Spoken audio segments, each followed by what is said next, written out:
বিশ্ব গণমাধ্যমের নজর রাফায় আটকে গাজার জাবালিয়ায় ভয়াবহ আগ্রাসন শুরু করেছে ইসরায়েল। নিষিদ্ধ কার্পেট বোমা ফেলছে তারা। এতে প্রাণ গেছে বহু ফিলিস্তিনির। দিক বিদিক পালিয়ে বাঁচার চেষ্টা করছে বাকিরা।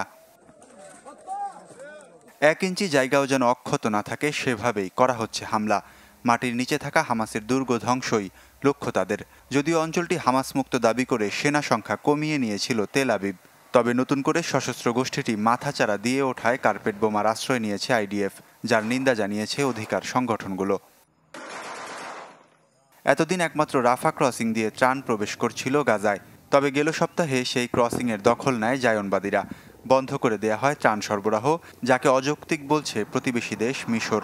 ত্রাণ প্রবেশে ইসরায়েলের সমন্বয়ের প্রস্তাবও প্রত্যাখ্যান করেছে দেশটির সরকার। ইসরায়েলের সিদ্ধান্তে বন্ধ হয়ে আছে দক্ষিণের আরেক ক্রসিং কেরেম শালোমও।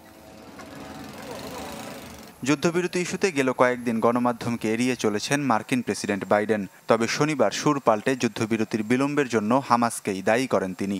জিম্মিদের মুক্তি দিলে পরদিনই যুদ্ধবিরতি সম্ভব বলে দাবি করেন বাইডেন। এদিকে ইসরায়েলের সরকার পতনের ডাক দিয়ে বিক্ষোভে নেমেছেন সাধারণ মানুষ।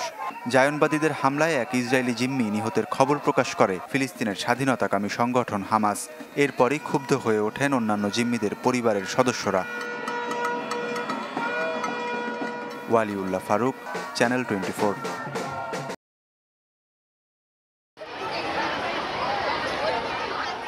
বদলেছে দিন। এখন নোটিশ বোর্ডে নয়, ফলাফল আসে মুঠোফোনে। তবুও কমেনি আবেগ, উচ্ছ্বাস।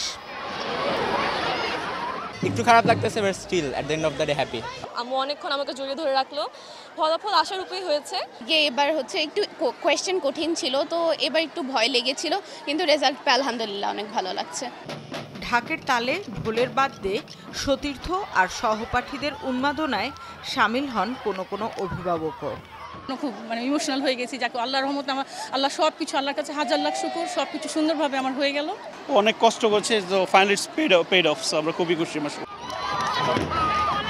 ফলাফল বিশ্লেষণ করে শিক্ষকরাও মিলিয়ে নেন কতটুকু পড়ালেন, সামনে কিভাবে পড়াবেন।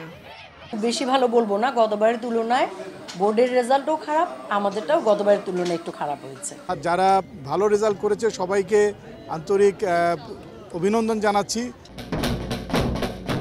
এবার এসএসসি ও সমমানের পরীক্ষায় অংশ নেন 20,13,000, যাদের মধ্যে উত্তীর্ণ হন 16,72,000-এর কিছু বেশি।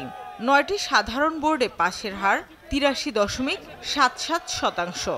মাদ্রাসায় সেই হার 79.66 ও কারিগরিতে 81.38। মোট পাশের হার 83.04%। যশোর বোর্ড পাশের হারে আগে থাকলেও এবারও পিছিয়ে সিলেট। পরীক্ষার্থীদের মধ্যে ছাত্রী সংখ্যা বেশি, পাশের হারেও এগিয়ে। ছাত্রদের পাশের হার 81.57 থাকলেও ছাত্রীদের বেলায় তা বেড়ে 84.47%। গত বছরের তুলনায় এবার কমেছে অংশগ্রহণকারী, তবে বেড়েছে পাশের হার। কমেছে জিপিএ 5 পাওয়ার সংখ্যাও।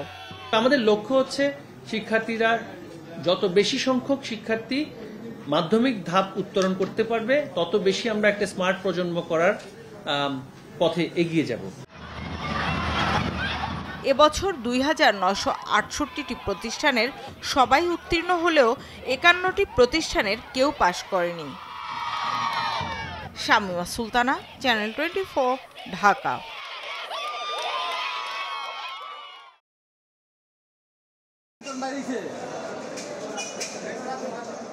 সময়ের আলোচিত সমালোচিত এক চরিত্রের নাম মিল্টন সমাদ্দার।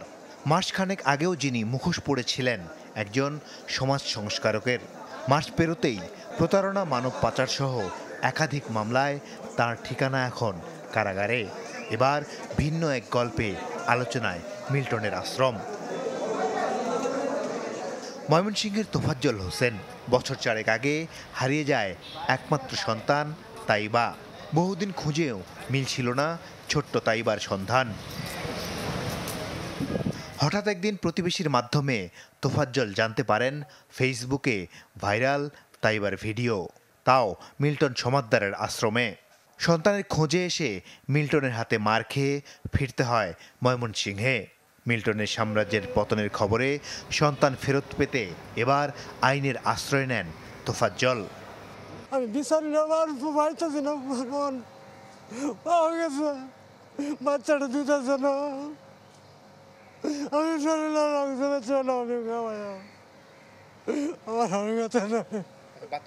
রোববার ঢাকা সিএমএম আদালত আদেশ দেন 21 মে তাইবাকে হাজির করতে হবে। শুধু তাই নয়, তাইবার বাবার পরিচয় নিশ্চিত হতে ডিএনএ টেস্টেরও নির্দেশ দেন আদালত।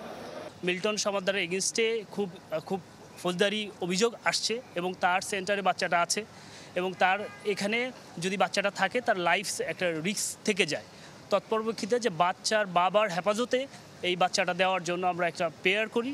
লানেট কোড আমাদের যেই পেয়ারটা ওইটা অ্যালাউ করে বাচ্চা উপস্থিতি 21 তারিখে হিয়ারিংয়ের জন্য দিন নির্ধারণ করে। শিশু তাইবার সাথে তোফাজ্জলের ডিএনএ যদি মিলে যায় তাহলে সেই হবে প্রথম শিশু যাকে হারিয়ে ফেলার পর খোঁজ মিলল চাইল্ড অ্যান্ড ওল্ড এজ কেয়ারে। মাসুদুর রহমান, চ্যানেল 24, ঢাকা।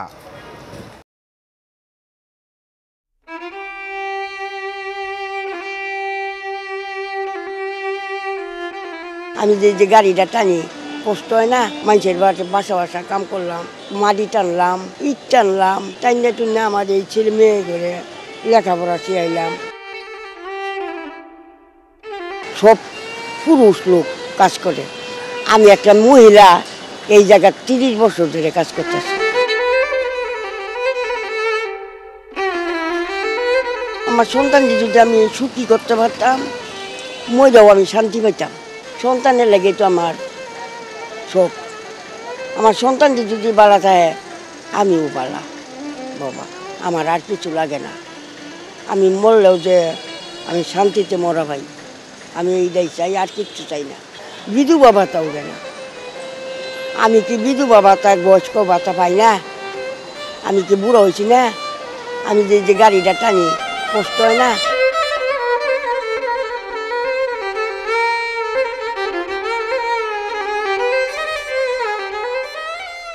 ছোটকালে এর বাপ মারা গেল, 1 বছর ছুঁয়ে 4 বাচ্চা আমার ছোটো ছোটো, এই দিকে মানুষ করলাম। মানুষের বাসা কাম করলাম, মাটি টানলাম, ইট টানলাম, টাইনে টুনে আমার এই ছেলে মেয়ে করে লেখাপড়া শিখাইয়া ওখানে এই কাজে ঢুকছি। ওখানে আমার মেয়ে করে ওখানে খাওয়াইবার পাই দিয়াল নুনুট কি খাওয়াইবার পাই। যদি বেতন যখন পাই তখন আমার অনেক করি না, আমার এই বেতন দিয়া আমার মেয়ে করে একটু মাছ এনে দিই, একটু মাংস এনে দিই, দিলে আমার মেয়েরা শান্তিতে মা আজকে বিয়ান ভাত খাইছি। সব পুরুষ লোক কাজ করে, আমি একটা মহিলা এই জায়গায় 30 বছর ধরে কাজ করতেছি। সকালে আই, বিকালে যাই, কাজ শেষ করিয়া এরম আছে কোনোদিন সন্ধ্যা হয়ে যায়। সন্তান দিক লেগে আমি খাদি, আমার সন্তানকে যদি মানুষ করে ভাই কইটা যায় ভাই, মৃত্যু যখন হইব তখন আমার সন্তানকে বনে বনে থাকবো। আমি একটা জায়গা কিনা পাইলাম না, একটু বাড়ি করা পাইলাম না, আমার সন্তানটি বাড়ি ছাড়া থাকবো, মানুষের বাড়ি বাড়াতে একটা মরবো। আমার সন্তানটি যদি আমি সুখী করতে পারতাম, মইরাও আমি শান্তি পাইতাম।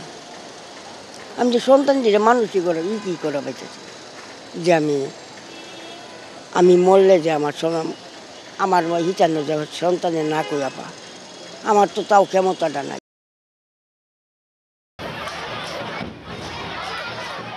এসএসসি ও সমমানের পরীক্ষা শুরু হয় গত 15 ফেব্রুয়ারি। পরীক্ষা শেষ হওয়ার 7 দিনের মধ্যে ফল প্রকাশ করল সরকার। রোববার সকালে গণভবনে প্রধানমন্ত্রী শেখ হাসিনার কাছে 2024 সালের এসএসসি ও সমমান পরীক্ষার ফল ও সম্মিলিত শিক্ষা বোর্ডের পরিসংখ্যান হস্তান্তর করেন শিক্ষামন্ত্রী। এরপর আনুষ্ঠানিকভাবে ফল প্রকাশের ঘোষণা দেন সরকার প্রধান। জানান, অতীতে এই ফল জানতে মাসের পর মাস অপেক্ষা করতে হলেও এখন আর তা হয় না। 2024 এর ফলাফল ঘোষণা করছি। কৃতকার্যদের অভিনন্দন জানান শেখ হাসিনা। অকৃতকার্যদের প্রতি অভিভাবকদের সহানুভূতিশীল হতে বলেন তিনি। কৃতকার্য হয়েছেন তাদের সবাইকে আমার আন্তরিক অভিনন্দন জানাই, সেই সাথে তাদের বাবা মা অভিভাবক তাদেরকে আমার অভিনন্দন জানাচ্ছি, এবং যারা এই শিক্ষা তাদেরকে শিক্ষাদান করেছেন, আমাদের সেই শিক্ষক থেকে শুরু করে সকলেরকে আমার অভিনন্দন। আর যারা হয়তো এবার কৃতকার্য হতে পারেনি বা ফেল করেছেন, তাদেরকে আমি বলবো যে এখানে মন খারাপ করার কিছু নেই।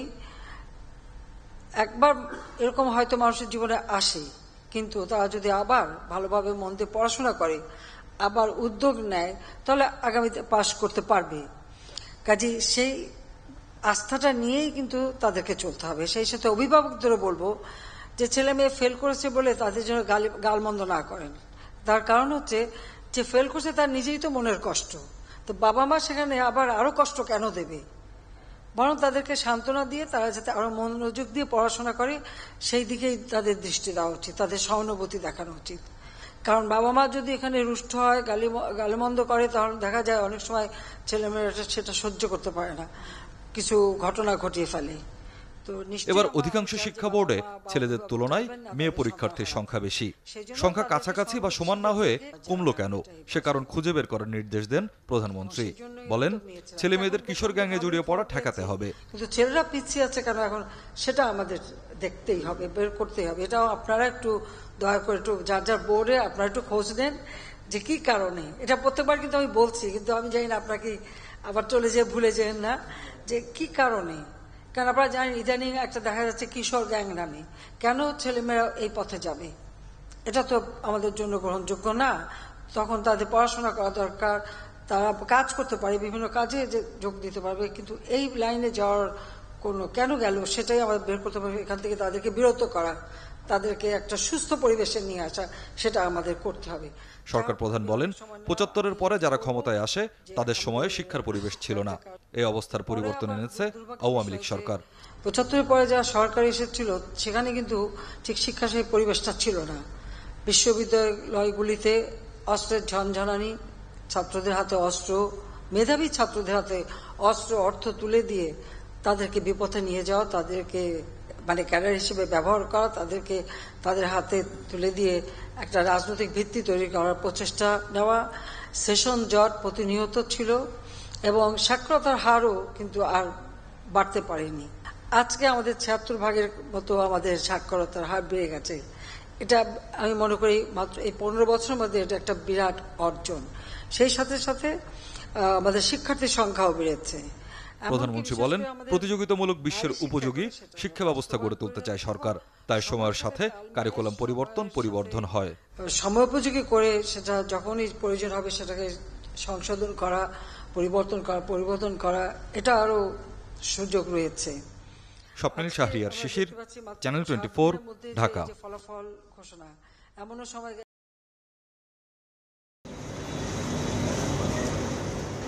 দল চূড়ান্ত হয়ে গেছে। ১ মে আইসিসির দেওয়া ডেডলাইনের মধ্যে স্কোয়াড জমাও দিয়েছে বিসিবি। তবে জিম্বাবুয়ে সিরিজে নতুন করে প্রশ্ন তুলেছে ক্রিকেটারদের পারফরমেন্স, নির্বাচকদেরও ভাবতে বাধ্য করেছে। এখন পর্যন্ত ১৭ দেশ তাদের দল ঘোষণা করেছে, বাকি শুধু বাংলাদেশ, পাকিস্তান ও নেদারল্যান্ডস। সবকিছু ঠিক থাকলে সোমবার জানা যাবে কোন ১৫ টাইগার যুক্তরাষ্ট্রের বিমান ধরবে। আমাদের তো এখন টিম অ্যানাউন্স করতে হবে, প্রবাবলি ওরা কালকে অ্যানাউন্স করবে, সো ওটা নিয়ে আলাপ হচ্ছিল। নিজেদের পছন্দ জানিয়ে দিচ্ছেন অনেকে, বাদ নেই সাবেক ক্রিকেটার ও ধারাভাষ্যকার আতার আলীও।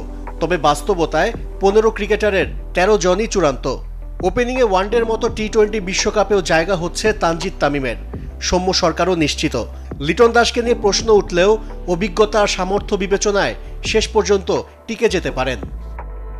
অধিনায়ক নাজমুল হোসেন শান্ত অটো চয়েস। মিডল অর্ডারে তাওহিদ হৃদয় আর মাহমুদুল্লাহ রিয়াদও নিশ্চিত।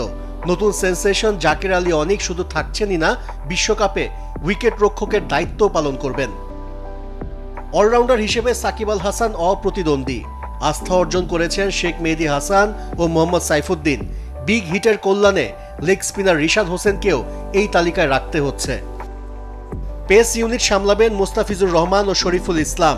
তাসকিনকে নিয়ে অপেক্ষা তো থাকছেই, এ পেসারের শেষ মুহূর্তের ইনজুরি ভাবাচ্ছে টিম ম্যানেজমেন্টকে।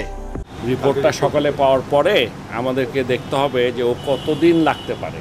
যদি এটা 2 সপ্তাহ হয় তাহলে কি করব, যদি 3 সপ্তাহ হয় তাহলে কি করব, এটাকে এক্সপেডাইট করার কোনো সুযোগ আছে কিনা, যে যদি এক্সপেডাইট করা যায় ওর হিলিংটা, তাহলে এক জিনিস। আর যদি দেখা যায় না আসলেই দেরি হবে, তাহলে তো আমাদের অন্য সিদ্ধান্ত নিতে হবে। 15 নম্বর ক্রিকেটার কে হবেন এটাই সবচেয়ে বড় প্রশ্ন।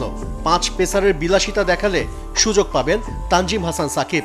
আর ক্যারিবিয়ানদের মন্থর উইকেট বিবেচনা করলে এগিয়ে বাঁহাতি স্পিনার তানভীর ইসলাম। দল যেমন হোক, বিশ্বকাপ জেতার সামর্থ্য নেই বাংলাদেশের সরল স্বীকারোক্তি বোর্ড সভাপতির। অধিনায়কও জানিয়ে রেখেছেন প্রত্যাশা বড় না করতে। একটা জিনিস আপনাদেরকে আমি বলতে পারি যে আমাদের দলটা ওরকম কোনো ভালো দল না as compare to other teams. Ashrik Rudra, channel 24, Dhaka.